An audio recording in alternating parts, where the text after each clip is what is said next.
In-depth journalism in the Memphis community, the Daily Memphian is of Memphis, not just in Memphis, and seeks to tell the stories of this city. TheDailyMemphian.com. Truth in place. Production funding for Behind the Headlines is made possible in part by the WKNO Production Fund, the WKNO Endowment Fund, and by viewers like you. Thank you. U.S. Attorney Mike Donovan, tonight on Behind the Headlines.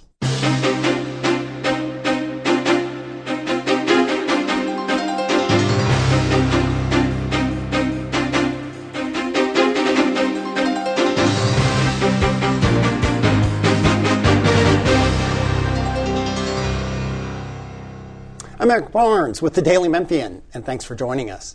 I am joined tonight by Mike Donovan. He's the U.S. Attorney for the Western District of Tennessee. Thanks for being here again. Thank you, Eric.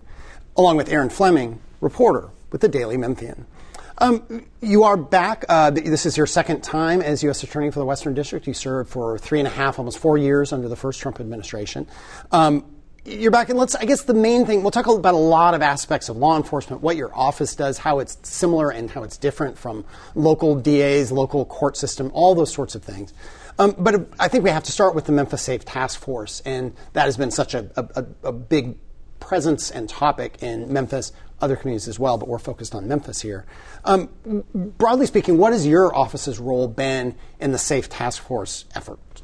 Well, of course, it's a White House operation, and President Trump issued the executive order at the end of September, and that includes us as a federal component agency. The presidential executive order ordered hypervigilant policing and aggressive prosecution. So aggressive prosecution is, in fact, what we do at the U.S. Attorney's Office, and so I'm very involved and engaged with the task force members. They are mostly federal agents, along with Memphis police officers and highway patrol officers, and our job is to accept as many cases as possible for federal prosecution that emanate or result from those arrests during the operation. What does aggressive prosecution mean? Aggressive means charging the highest and most readily provable offense under federal law and seeking the maximum guideline sentence under federal law.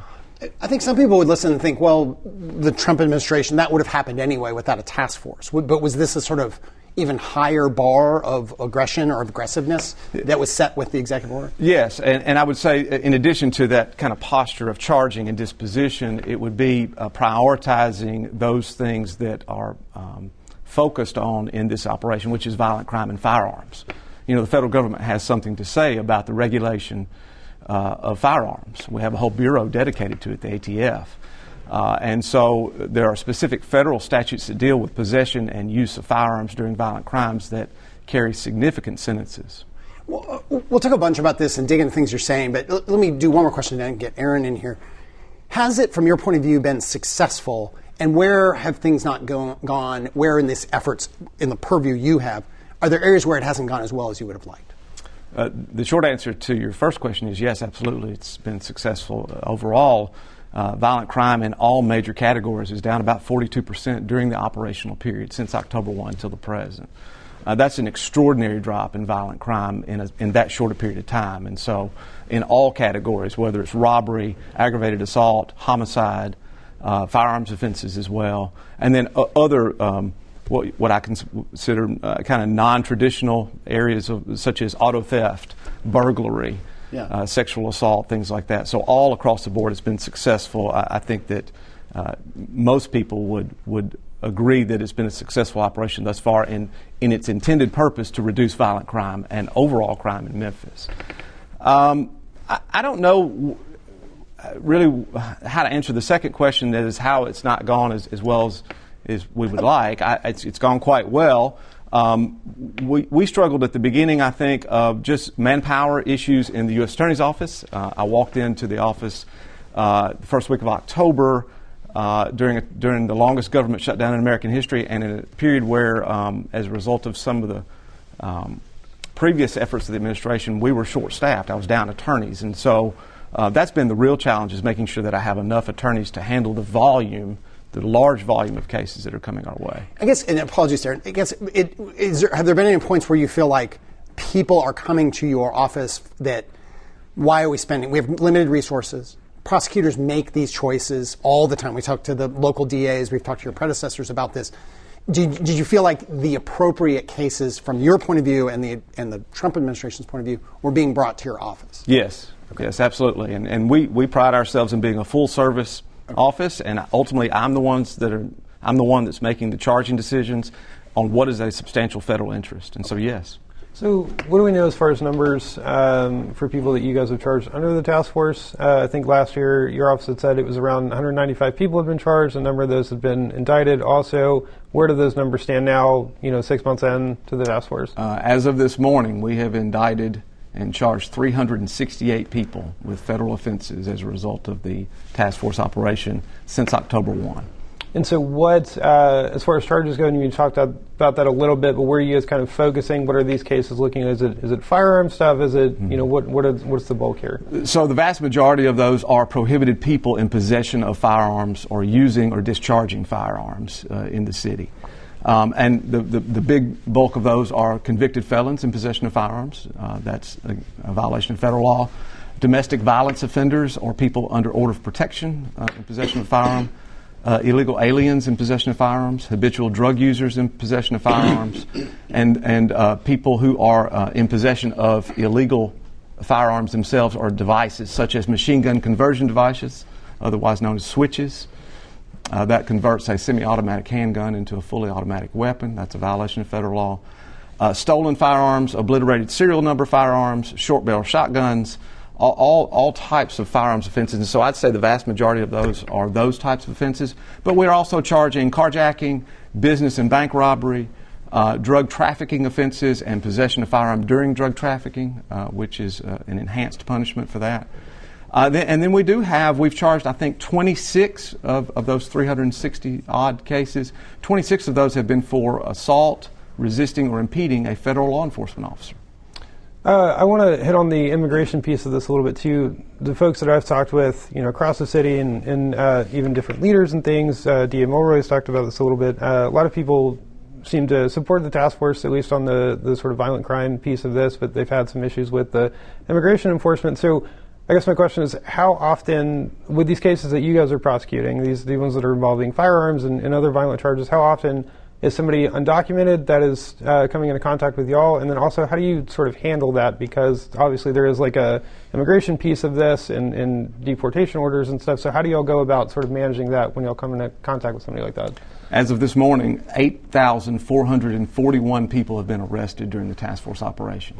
818 of those, less than 10%, have been taken into custody as a result of not lawfully being in this country. A small percentage of those have come to my office for federal charging, not for immigration offenses, that is, illegal reentry into the country, but rather it's an illegal alien who's been found in possession of a firearm or misusing a firearm in a violent crime. Drug trafficking offenses or document fraud. So the vast majority of that 818 have not even crossed my desk. They're moving quickly from arrest to removal from the country. The only ones that are remaining here are being taken into custody and charged with federal crimes, where we will prosecute and punish them and then remove them. So that is often what happens with these people is typically they're going to a removal order versus being prosecuted for a crime. That's correct, and our office doesn't really have anything to do with that. That's the Department of Homeland Security. So is the net of that, give or take, 700 people you said 800 had been arrested, 700 people have been deported? Or in the process of being deported through other parts of the federal government? That's about right, yeah. Has there been enough transparency on the numbers, do you feel like? It's been kind of opaque to some people. You're giving really detailed numbers here now. So maybe some of that's on the local level. It's just there's been a murkiness to the numbers that this conversation is bringing clarity to. I believe it's been transparent. The U.S. Marshal Service is leading the operation. And the Marshal Service provides daily and weekly statistical reports in all arrest categories. I've seen this publicly. I get that readout every day. I'm able to see that and then scrub those lists to make charging decisions. But yes, I believe, and they're sharing that with our local partners, the Memphis Police Department, the mayor, the Shelby County Sheriff's Office, the Highway Patrol, the TBI. All of those people get those numbers, and those agencies are also then sharing that publicly. Has there been coordination at the right level or the right type of coordination with local law enforcement? So the DA's office, the mayor's office, which obviously oversees police department. There's been probably those are the two areas that have been the most questions, sometimes criticism from the left and the right, people who support this and don't. From your seat, do you have good cooperation with the DA office and with the mayor's office / MPD? Yes, we have very good relationships with Mayor Young and Chief Davis. Our office is involved and engaged at all levels in multiple different operations and meetings with Chief Davis and Memphis Police Department command staff. We are routinely prosecuting cases involving Memphis police officers and detectives who are bringing us cases, whether it's from the multi-agency gang unit, the organized crime unit, the PSN unit, the Project Safe Neighborhoods, which is primarily firearms. And we do engage with the district attorney's office in that PSN unit. We have what we call a gun review meeting every week where we're reviewing firearms offenses that are brought and arrested for either federal or state prosecution. And we're coordinating with General Morwell's office on that. A couple of things. One is you've spoken a lot about guns.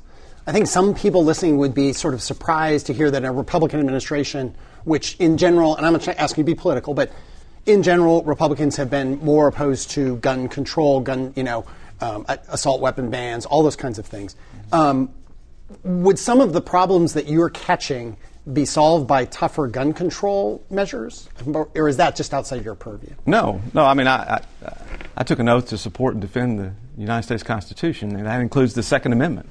I am a strong supporter and believer of people being able to own and possess firearms legally.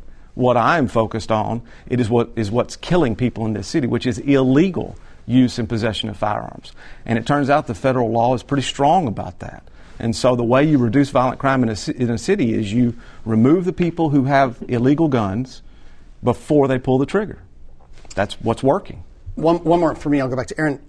When you talked about the numbers that you've prosecuted, on some level, I mean, it's 365, something like that. You just said roughly. Again, that's just the U.S. The federal part. There's been more. You talked about 8,000 plus arrests of the whole task force. It, in some ways, feels like a small number when you say 365, right? Sure. I mean, the sense that Memphis has most cities have a lot of crime. Memphis has a lot of crime. It spiked during COVID. All of that. Is that small number reflective of, in fact, it's a relatively small number relative to 1.2 million people in the MSA who are doing the really horrible crime, and it's just because it's so horrible, it feels like everybody's doing crime, or so many people are doing crime, or that number of arrests created a deterrent of other people who, in this period of time, may have not been committing crime. Do you see what I'm getting at there? I do, and I have a theory. Correlation is not always causation. But I do believe that the 360-odd people that we have charged thus far, number one, represents almost double what we had done in the past 2 years, in fiscal years. So our caseloads are up 200%. We are targeting the most violent, the most dangerous, and the most repeat offenders. And so I do believe that the ones that we have selected for federal prosecution, where, by the way, we have a better chance of holding them pretrial without bond, and a better chance on the back end of sentencing them to more significant punishment and removing them from this community. I believe that is incapacitating them and deterring them. It does appear that we have finally targeted the right people who are driving all the crime. And I think as a result of that, there is a deterrent effect generally that is occurring across all categories of crime. Either that or they've left the jurisdiction, and that's fine with me as well. Will it last? Yes. Yes, it but will. Even if the federal resources pull back? Yes, I'm not leaving. Okay. Aaron. I wanted just to explain a little bit about, I think, like you mentioned, the federal system is usually seen as a little, more harsh than the state side of things, and so y'all are more selective about the cases that you get. I think we often say there's no parole in the federal system. So what, for somebody that's sentenced, what does that exactly look like? Are they always serving the entire sentence that they get? Is there any way that they get time shaved off? How does that, if somebody gets 20 years, are they always serving 20 years? The short answer is yes. Yes. And usually there is a period of supervised release after that 20 years. So they do the time in custody. And they don't do it here in Memphis or in Tennessee, really. They do it at other Federal Bureau of Prison locations across the country. So it's not just that we're removing them or incapacitating them. We're sending them away from this jurisdiction, right? And there's punishment in that as well. I think it is important for us to say that this is the proper goal and priority for criminal prosecution. That is to punish people, to incapacitate them because they're so dangerous or repeat, to deter others, and to uphold the rule of law. And so, yes, they're doing all the time. That's why those sentences actually mean something. And again, I'll go back to Aaron on the front end. Unlike the state system, the federal system, we have a much better chance in certain crimes, especially the ones we're charging. They're called presumptive crimes, to hold those people pre-trial without a bond. That is, they're not right back out on the streets reoffending over and over again. We see that in the state court system, and that's unfortunate. But in the federal system, we're able to hold them until we prosecute them, convict them, and sentence them, and then they go do all the time. Yes. To be political for a second, so on the task force in working with the DA's office, so the Tennessee legislature this bill is passed, this accountability measure for the DA's office, where he would be required to submit these reports about the task force and the kind of the work that they're doing on those cases, like the pleas that they take, or every case is dismissed. One of those people that the report would go to is your office, and so where do you come in on that? And like, if they dismiss a case, the DA's office, are you able to then say, hey, can we take this federal? Like, is there a way to pick that back up? Like, where do you come in on that bill and getting that report? Yes, that's entirely the point. Yes, if a case is dismissed or compromised or declined or settled in such a way that it does not properly vindicate an interest of the United States of America, it is my job and my interest to go and take a look at that case and see if we can adopt that for federal prosecution. We're already doing that now, where we're trying to make sure that we're not missing any proper cases that we want to select for prosecution on our side. But I believe that law is designed for that purpose, so that if for some reason the state court system is not able to handle that in an appropriate way, it just doesn't go away. There is accountability and there's culpability that will be dealt with by my office. You were, about 10 minutes here left in the show, you're a former local county district attorney, 10, 12 years, 2 terms, and tell me again the counties. Yeah, so I was the elected district attorney general in the 25th Judicial District, Lauderdale, Tipton, Fayette, Hardeman, and McNairy counties from 06 to 17. One thing that I think I've found over the years, especially as we've been doing more stuff on public safety and criminal justice and talking to DAs and all the parts of the criminal justice system more, a lot of people don't understand that most of the laws that a local DA is enforcing are set at the state. Right. I mean, it's not the county commission that's passing these laws. It's not the city council. Right. I mean, there are some. That's correct. It's certainly around violent crime. And most of the laws that an elected district attorney prosecutes are made and enacted by the Tennessee General Assembly. Yeah. They're state laws. Yes. Yeah. Did you find points where you were frustrated, where your hands were kind of tied, that there were people you wanted to pursue more aggressively and you couldn't because you didn't have the tools you needed in state law? Oh, yes. That was, in fact, the case. Now, I will say that in more recent years, that's gotten a lot better. The state, a few years ago, Speaker of the House, Cameron Sexton, they did pass truth in sentencing legislation that really kind of right-sized and told the truth about how much time you'd be in custody on those offenses. And so they've increased penalties and actually enacted better stricter punishments for certain violent offenses. So it's gotten better over the time. But yes, I was often frustrated with the fact that we could not pursue people and get them in custody the way we wanted to. Roughly when were you a local DA? 2006 to 2017. Okay. For you now in this role, in the U.S. Attorney role, in this term, well, you can look back on your last time as U.S. Attorney as well. You talked about there's another 21 counties. We've been very focused on Shelby County. It's the biggest county. What does crime look like in the rest of your district? So we often say in the Western District of Tennessee that the district really kind of goes as Memphis and Jackson goes, those urban centers, right? So we have Memphis and Jackson, and those are the urban centers that people come into and go out of from the rest of the rural part of the district. And so what happens in Memphis or Jackson does flow out into the rural parts. Many times criminal element will traffic narcotics into the rural areas. There's still violations of federal law all throughout those other 21 counties. And so we never want to neglect taking those cases, working with local law enforcement, working with local district attorneys to make sure we're adopting those cases as well. As I always say, federal law applies in every square inch of those 22 counties. And so what it looks like is there is still gang activity that exists in rural parts of the district, including Fayette and Hardeman counties up into Madison County. There is significant drug trafficking activity that flows up Highway 51, out I-40, out Highway 64 into the rural parts of the district. Regionally, it's affected that way, and so we take on all of those types of cases as well. With 6 minutes here, you were talking about sentencing and the differences for the federal system. In the local system, I think both Republicans and Democrats have been at this table talking with varying degrees of pride or support for different types of, say, drug court, where you're taking somebody who's got not high-level offenses, lower-level offenses, and there's a different area to put them in the courts. There's a VA court, I believe, that former veterans, and to treat them certain ways. The diversion, different approaches.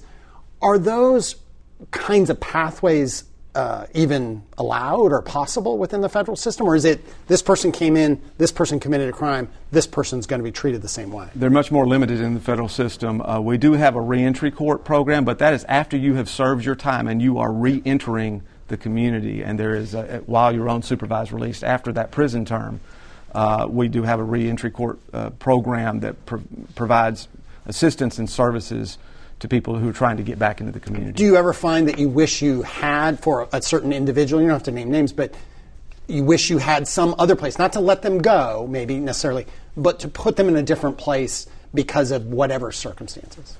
Eric, I think it's important to understand the role and function of the federal government and the Department of Justice when it comes to criminal prosecution. Our job is not, we are not social workers, we are prosecutors.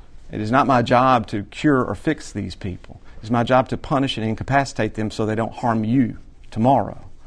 That is the role and function of the federal criminal justice system, and that's what I took an oath to do, and that's how it works. And you're right, Aaron, we are highly selective of cases because it's a significant system where by the time you graduate to a federal court, you've earned it. Again, do you find, not without looking at specific cases or DAs or courts, at the local level, is it appropriate for them to have those wider set of pathways for the Sure, I'll leave that to the policymakers at the state and local levels. When I was the elected district attorney in the 25th, we did institute a drug court program there. So, yeah, I think that can be effective. Okay. Aaron, with a few minutes. Do you think that I've asked this a bunch, and I imagine the answer is the same, but has there been any discussion about an end date for the task force? And then also, and I ask this because I think a number of people, specifically thinking of sheriff's office candidates that I've talked to, it seems like some people are starting to prepare for the end of it and say, hey, what comes after this and what can we do to continue its work? And then also, if it does end at some point, whenever that is, do you think this has changed the partnerships that have been created in the way that you guys are working with the ATF and the FBI? Has that changed those relationships? Is it changing the way that we're prosecuting crime going forward, even after this comes to an end?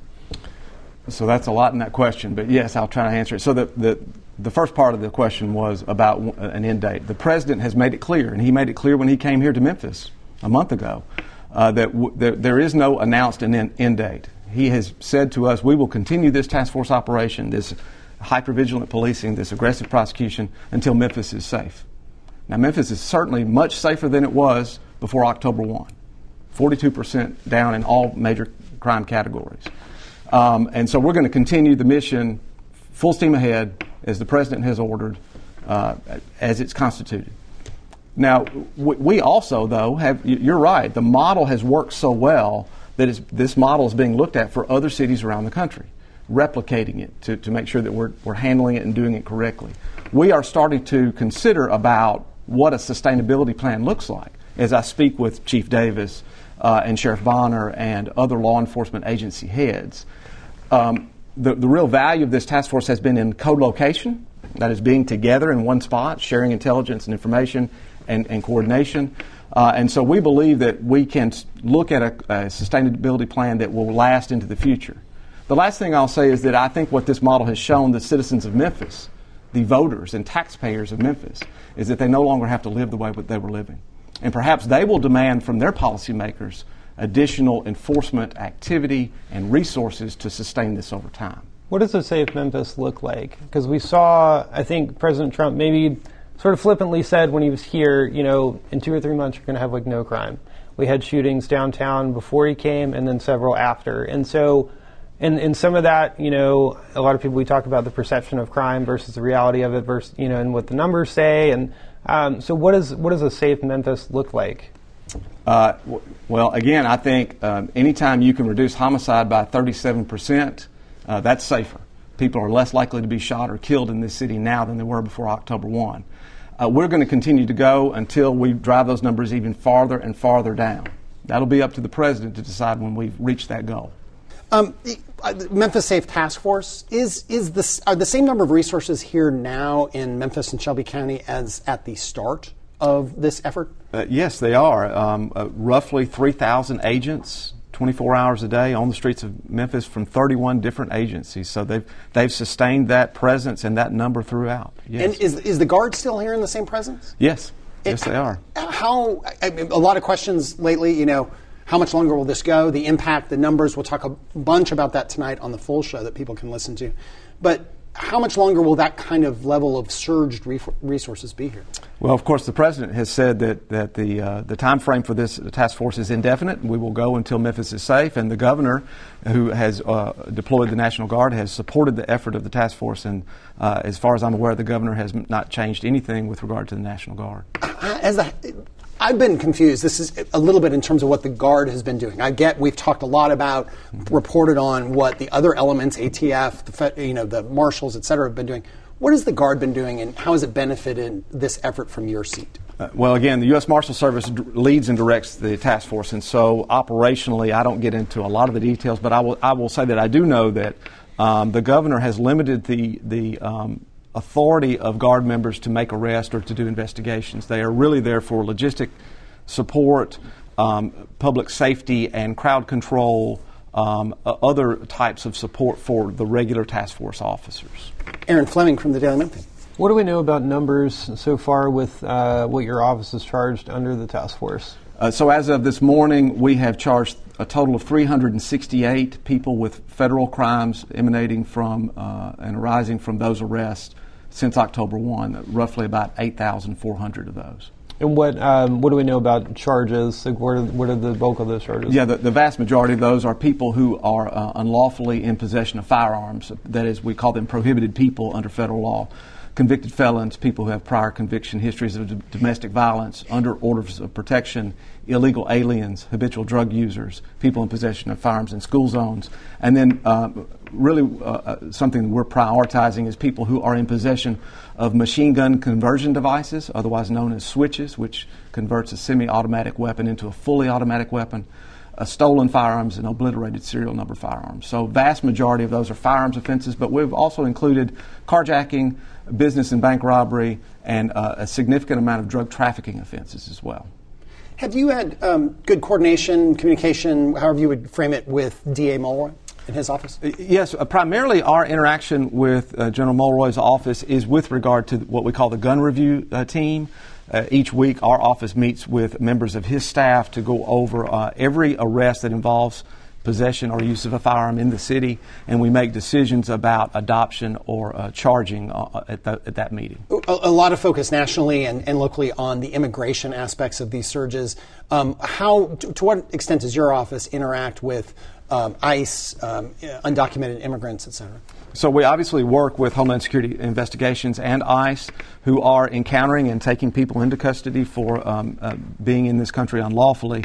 But the vast majority of those people who've been arrested for just illegal entry or illegal re-entry are being removed and deported before we have an opportunity to prosecute them for any criminal offense. We are selecting only those illegal aliens for federal prosecution who are in possession of firearms, drug trafficking, or fraudulent documents. We'll talk more about that tonight on the full show at 7 on WKNO Channel 10. You can get that full episode online. But I want to talk about something we didn't get to on the full show, which is this is your second time under President Trump. You were appointed in his first term, served almost the entire term. 3.5+ years. Are there differences? Yes, there does sense to be, not only from the White House and the Department of Justice, but from me personally.